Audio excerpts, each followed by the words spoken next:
আসন্ন জাতীয় সংসদ নির্বাচনকে সামনে রেখে ঢাকা এক আসনের ইসলামী আন্দোলন বাংলাদেশ এর মনোনীত সংসদ সদস্য পদপ্রার্থী হাফেজ মাওলানা নুরুল ইসলাম গণসংযোগ করেছেন।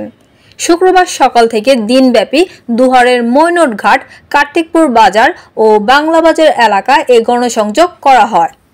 এ সময় নির্বাচনী প্রচারণার অংশ হিসেবে হাফেজ মাওলানা নুরুল ইসলাম তার প্রতীক হাতপাখা মার্কাকে জনগণের মাঝে পরিচয় করিয়ে দেন।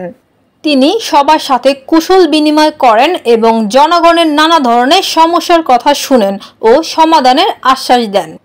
গণসংযোগ শেষে হাফেজ মাওলানা নুরুল ইসলাম সাংবাদিকদের বলেন, ইসলামী আন্দোলন বাংলাদেশ ক্ষমতায় গেলে জনগণের সব ধরনের অধিকার বুঝিয়ে দেওয়া হবে, সবাই সবার ন্যায্য অধিকার পাবেন।